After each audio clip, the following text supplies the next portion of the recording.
Education is the passport to the future, for tomorrow belongs to those who prepare for it today.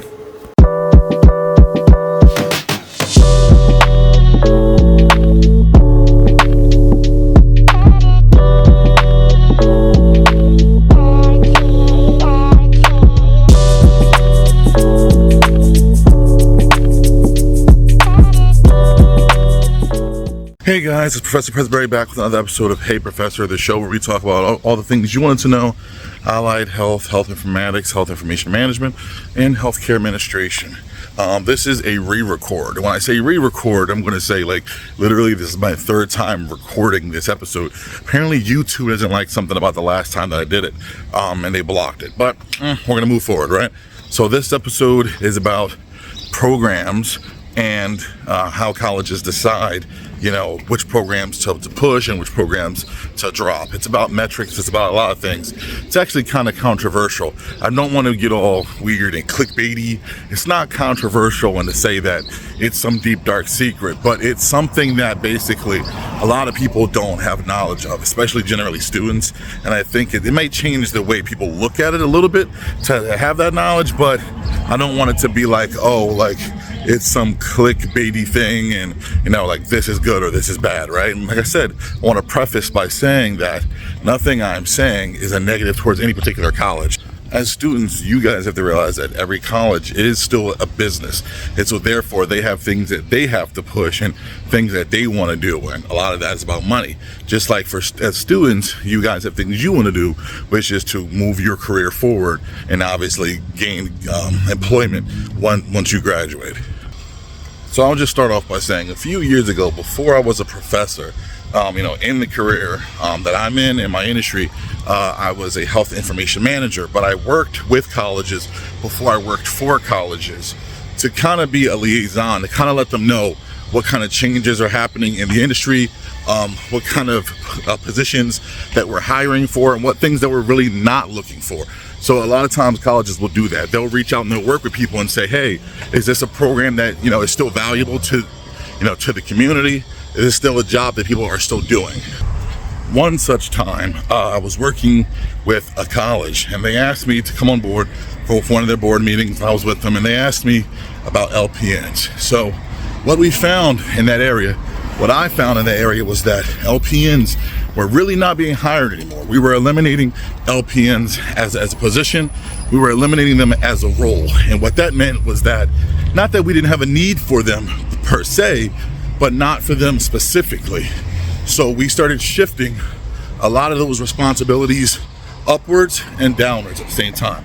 So anything that a registered nurse, anything that an RN could take on was shifted up to a RN. And anything that a CNA could take on was shifted down to a CNA. So what you're going to find is that a lot of those responsibilities, like I said, you can say, okay, let's take some of that, let's give that to an RN. We're going to take some of that, we're going to give that to a CNA. And a lot of places were doing that. They just weren't hiring the LPNs. So because of that, the organization I was working with made the decision at that time to eliminate the LPN program. What that means is that all the people that were already enrolled in the LPN program, they were going to finish out their year, they were going to graduate, and they were going to get their LPNs, they sit for whatever test they have to take for that, and then they move on. But no longer would the LPN be offered at that organization as something that they were going to support. And that was because they found it really wasn't worth it for them to do so. Enrollment had been down and hiring had been down. Now you guys may have heard a couple years ago about those schools that were considered scam schools. Now, what is a scam school? To identify what a scam school is, you essentially have to first identify what a school is supposed to do, what a college, what a post-high school institution of education is supposed to do, right?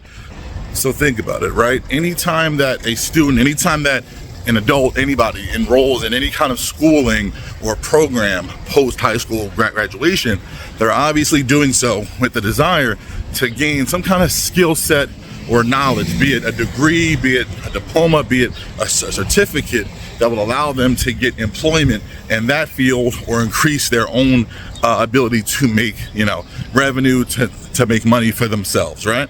So that's what they're going for. Now, those things are trackable by metrics, right?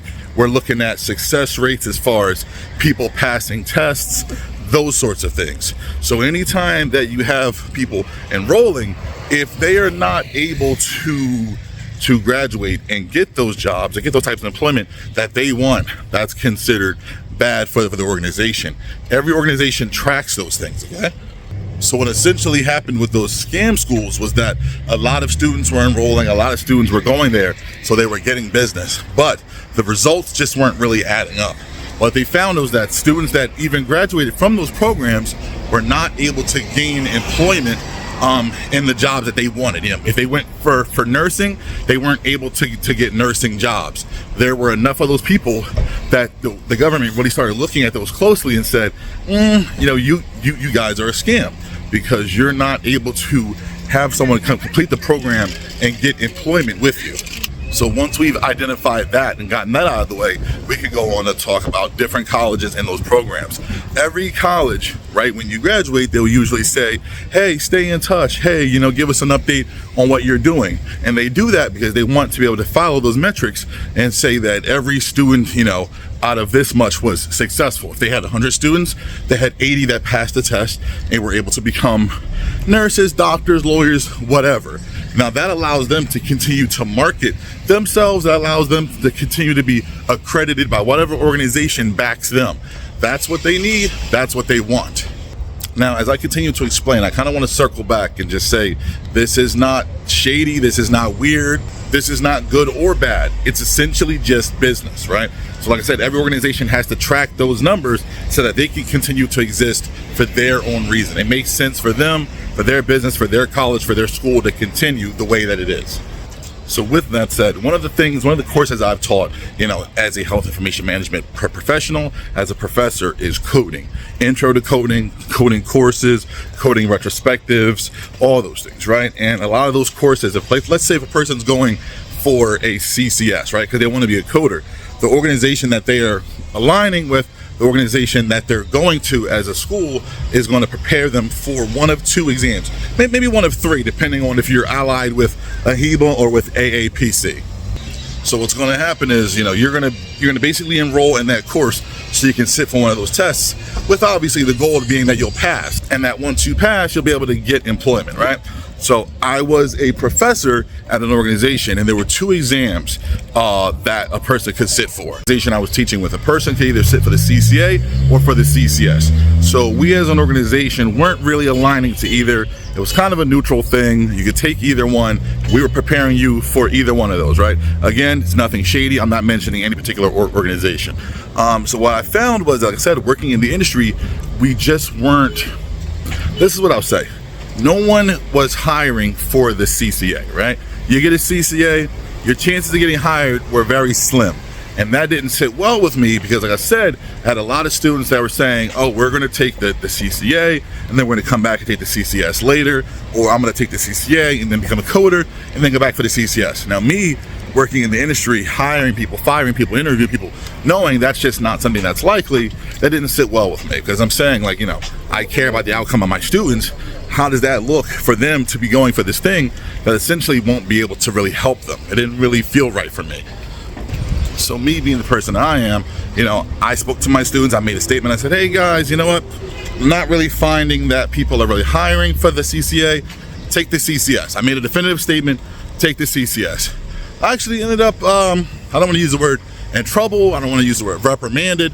I was reached out to, you know, and they said, hey, look, I understand why you're saying that, but maybe, you know, retract your statement or don't make a statement at all, because, you know, a lot of students may find it difficult to pass the CCS on their first attempt, and we need to maintain accreditation. We need to maintain this, we need to maintain that. I didn't really agree with that, but again, like I said, my job was to do my job and do what I was told. So instead of saying something opposite, I just didn't say anything. But again, it just didn't feel right for me. But I understood the process, and I wanted to make a video about it. Basically, what was happening, and what I'm trying to communicate to you, is that what was happening was that, no, I won't say that. What I'll say is, if an organization has students that are going because they want to be lawyers, right? And out of, let's say, 500 students, 400 fail that test. that looks bad, and they could lose accreditation. They could lose the ability to even have that program. They could lose the ability to have students be able to sit for whatever exam that they have to sit for post-grad graduation. That's a huge blow. That's bad for business. Nobody wants that. So it's very likely that an organization could push, let's say, the exam that's easier, even though they know that when students graduate, they're not likely to be able to gain employment with that lower tier of certification, that lower brand of degree, right? Because they're going to offer you the option, and the option that they offer you is not necessarily, and that's what I want to tell you guys, it's not necessarily going to be the option that's best for you and for your future. Again, I'm not saying anything shady is happening. I'm just saying that I think that as students, you guys should take into your own hands your destiny and your degree, what you're looking for, right? Decide what you want to do and walk it backwards. What I mean is, look it up online, say, hey, I want to be a coder, look that up, and then walk it backwards. You want to be a director, look it up, walk it backwards. Find out what you need to do to get that job, and then do that. Get the certifications, get the education. Don't always rely on advisors. Don't always rely on the college, because the college's goals may not necessarily align with your own. All right. So again, guys, this is Professor Presbury. Just want to make that video. I thought it was a really good video to give you guys information that you may not have. A lot of people don't have. Again, not saying anything shady, not saying anything bad about any organization. I'm saying that you guys have to understand it's a business, right? Just as much as it's something for you to do well, they need to do well too, right? And if they don't do well, then there's no college or there's no program or whatever. So really look for the thing that you want to do and walk it backwards. All right, guys, it's Professor Presbury. Have a good one. Bye-bye.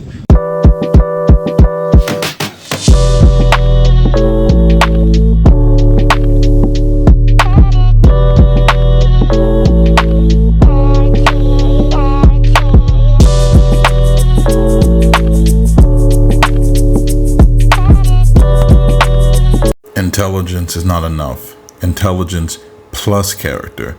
That is the true goal of education.